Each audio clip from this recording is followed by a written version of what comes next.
Assalamualaikum warahmatullahi wabarakatuh. Perkenalkan, nama saya Afifah Kamila. Saya mahasiswa Ekonomi Pembangunan. Assalamualaikum warahmatullahi wabarakatuh. Perkenalkan, nama saya Afifah Kamila. Saya mahasiswa Ekonomi Pembangunan semester 5 di Institut Bisnis Muhammadiyah Bekasi. Kali ini saya akan membawakan materi tentang perpajakan yang berfokus di pelaporan pajak. Sebelumnya saya akan menjelaskan terlebih dahulu apa itu perpajakan. Perpajakan adalah proses pengumpulan dana oleh pemerintah dari warga negara dan entitas bisnis dalam bentuk pembayaran pajak. Tujuan utama perpajakan adalah untuk membiayai pengeluaran pemerintah, termasuk perpajakan adalah proses pengumpulan dana oleh pemerintah dari warga negara dan entitas bisnis dalam bentuk pembayaran pajak. Tujuan utama perpajakan adalah untuk membiayai pengeluaran pemerintah, termasuk pembangunan infrastruktur, penyediaan layanan publik, serta program-program sosial. Pajak dapat diimplementasikan dalam berbagai bentuk, seperti pajak penghasilan, pajak penjualan, pajak properti, dan lain-lain. Sistem perpajakan biasanya didasarkan pada prinsip keadilan dan kemampuan bayar, di mana mereka yang memiliki banyak sumber daya diharapkan membayar lebih banyak pajak. Selain itu, perpajakan juga digunakan sebagai alat kebijakan ekonomi untuk mengatur tingkat konsumsi, investasi, dan distribusi pendapatan.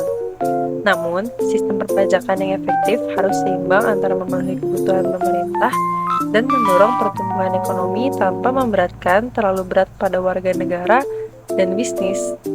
Oleh karena itu, pengelolaan perpajakan yang baik sangat penting untuk menjaga keseimbangan ini dan mendukung pertumbuhan ekonomi yang berkelanjutan. Selain itu, pelaporan pajak adalah proses di mana individu atau perusahaan mengungkapkan dan menyampaikan informasi tentang penghasilan atau kegiatan keuangan mereka kepada otoritas pajak.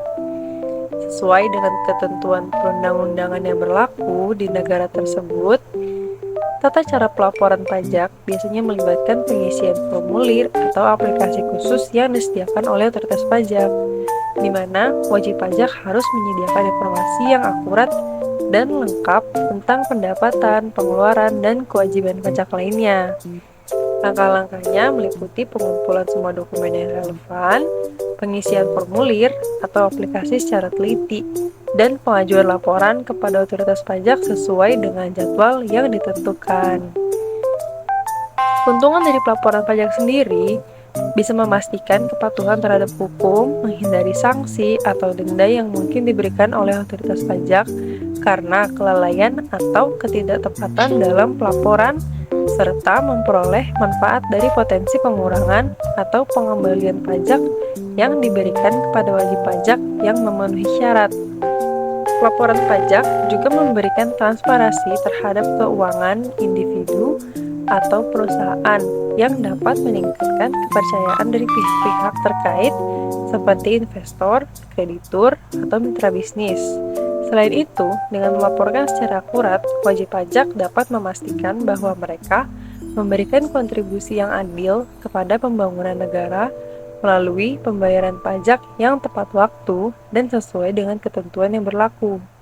Dengan demikian, pelaporan pajak tidak hanya merupakan kewajiban hukum, tetapi juga merupakan langkah yang cerdas dan bertanggung jawab dalam mengelola keuangan pribadi atau bisnis. Sekian hal-hal yang bisa saya sampaikan tentang perpajakan dan pelaporan pajak. Semoga bermanfaat. Wassalamualaikum warahmatullahi wabarakatuh.